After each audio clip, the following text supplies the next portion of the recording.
মুসলমানরা ভারতবর্ষ আক্রমণ করে হিন্দুদের কি পরিমাণে সম্পত্তি লুটপাট করেছিল এবং হিন্দুরা মূর্তি পূজা নামক মূর্খতাপূর্ণ কাজ করার জন্যে এই সম্পত্তি লুটপাট তারা আটকাতে পারেনি এবং এই সম্পত্তি লুটপাট হওয়া মুসলমানদের সফল করিয়ে দিয়েছিল। তার কিছু নমুনা আমি আপনাদেরকে আজকের ভিডিওতে বলবো, ধ্যানপূর্বক শুনুন। আমাদের ভারতবর্ষে সোমনাথ নামক একটি মন্দির রয়েছে, খুব বিখ্যাত মন্দির। এই মন্দিরের একটি কালো ইতিহাস হলো এই যে মোহাম্মদ গজনবী এই মন্দিরে আক্রমণ করেছিলেন এবং এই মন্দির ভেঙে চুরে কোটি কোটি টাকার সম্পত্তি লুটপাট করে সফলতার সঙ্গে তার দেশে নিয়ে যেতে পেরেছিলেন। এখন এই যে সফলতার সঙ্গে তিনি এই লুটপাট করতে পেরেছিলেন, এর পিছনে কারণ কি ছিল? কারণ ছিল এই যে হিন্দুদের মূর্খতাপূর্ণ মূর্তি পূজা। ঘটনাটা ঘটেছিল এমন, যখন মোহাম্মদ গজনবী এই মন্দির আক্রমণ করবেন তখন গুপ্তভাবে এই সূচনা কিন্তু সেখানকার মহারাজের কাছে কিন্তু পৌঁছেছিল। যখনই মহারাজের কাছে এই সূচনা পৌঁছায় তো মহারাজ সঙ্গে সঙ্গে তার লক্ষ লক্ষ সেনাবাহিনী রয়েছে, তিনি যখন তখন এই মোহাম্মদ গজনবীকে আটকে দিতে পারেন, তার সেই ক্ষমতা ছিল সেই রাজার। তো তিনি তার সেনাবাহিনী প্রস্তুত করা শুরু করেছিলেন। তখন এই সোমনাথ মন্দিরের পুরোহিতরা রাজামশাইকে এসে বললেন যে রাজামশাই, আপনার কোনো চিন্তা করতে হবে না, আপনি কেন এত পরিশ্রম করছেন, এত লক্ষ লক্ষ সেনাবাহিনীকে আপনি দাঁড় করাচ্ছেন, কিচ্ছু করতে হবে না। আমাদের এই যে মহাদেব, তিনি দেখুন এই মন্দিরের মধ্যে শূন্যে ভাসছে, তার কত ক্ষমতা। যখন মুসলমানরা আক্রমণ করতে আসবে তখন এই ভগবান শিব তার তৃতীয় চোখ খুলবেন, তৃতীয় নেত্র খুলবেন এবং এই মুসলমানদেরকে একেবারে জ্বালিয়ে পুড়িয়ে ছারখার করে দেবেন। তিনি খুব তাণ্ডব করবেন, করে এই আক্রমণের হাত থেকে আমাদের বাঁচাবেন, আমরা কেন বেকার পরিশ্রম করতে যাব। আচ্ছা, যখন এই কথা বলে রাজাকে বললেন, রাজা ভোলাওয়ালা রাজা এই মূর্খদের কথায় বিশ্বাস করে তার সেনাবাহিনীকে আর প্রস্তুত করলেন না। এইবার ঘটনা কি ঘটল? মোহাম্মদ গজনবী কেবল 10,000 সেনা, দেখুন যেখানে এই রাজার কাছে লক্ষ লক্ষ সেনাবাহিনী রয়েছে, সেখানে ওই মোহাম্মদ গজনবী কেবলমাত্র 10,000 সেনা নিয়ে এই মন্দিরে আক্রমণ করলেন।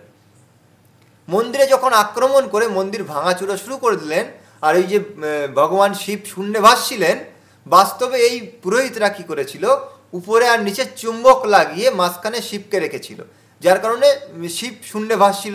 আর ভোলাভালা হিন্দুরা মূর্খের মতো শিব শূন্যে ভাসছে বলে আশ্চর্য হয়ে সেখানে দান দক্ষিণা করা শুরু করেছিলেন। আর এতটাই দান দক্ষিণা হয়ে গিয়েছিল যে কোটি কোটি টাকার সম্পত্তি মন্দির হয়ে গিয়েছিল কেবল এই শূন্যে ভাসার কারণে। আর যখন মোহাম্মদ গজনবী আক্রমণ করে ভাঙচুর শুরু করলো তখন দেখা গেল উপরে আর নিচে চুম্বক ছিল, আর ওটাকে যখনই ভেঙে দিল এই এত শক্তিশালী শিবের লিঙ্গ ঝপ করে মাটিতে এসে পড়ে গেল নিচে। এইবার এই পুরোহিতরা গিয়ে মোহাম্মদ গজনবীর হাতে পায়ে ধরা শুরু করলো যে আমাদেরকে বাঁচান, আমাদের মন্দির ভাঙবেন না, আমাদের লিঙ্গকে ভাঙবেন না, আপনাদেরকে আমরা 3 কোটি টাকা দিচ্ছি, এটাকে নিয়ে চলে যান। মোহাম্মদ গজনবী বললেন, আরে আমরা মূর্তি পূজা করি না, আমরা মূর্তি ভাঙার জন্যই জন্মেছি বলে লাথি মেরে এই পুরোহিতদেরকে সরিয়ে দিলেন। দিয়ে এই মন্দির প্রথম অবস্থাতেই যখন ভাঙচুর করে সম্পত্তি পেলেন প্রায় 18 কোটি টাকার ধন সম্পদ। তারপরে যখন আরও ভাঙলেন, আরও ধন সম্পত্তি পেলেন, তার কোনো হিসাব নিকাশ ছিল না। এই সমস্ত ধন সম্পত্তি মোহাম্মদ গজনবী এবং তার এই 10,000 সেনা মিলে ভালোভাবে লুট করে, সফলতার সঙ্গে লুটপাট করে একেবারে প্যাকিং করে, আর এই সমস্ত পুরোহিতদের আর যারা ছিল, যারা এই দেশবাসী ছিল, সঙ্গে সামনে যারা এসেছিলেন লক্ষ লক্ষ মানুষ, এদেরকে মেরে, এদেরকে তরবারি দিয়ে গলা নামিয়ে দিয়েছে এবং কিছু মানুষদেরকে ধরে বেঁধে নিয়ে গেছে, কিছু পুরোহিতদেরকেও নিয়ে গেছে, নিয়ে তাদেরকে গোলাম বানিয়ে রেখেছে, দাস বানিয়ে বাথরুম পরিষ্কার করায়, ঘর ঝাড় দেওয়ায়, এই ধরনের দাসত্বপূর্ণ কাজ করিয়েছে। কিন্তু দুঃখের বিষয় এই যে শিব, এই শিব প্রকট হয়নি, না তার তৃতীয় নেত্র খুলেছিল, কিচ্ছুই হয়নি, কেবলমাত্র সব লুট হয়ে চলে গেছিল। ঠিক এমনভাবে প্রচুর মন্দিরে লুটপাট করেছে মুসলমানরা।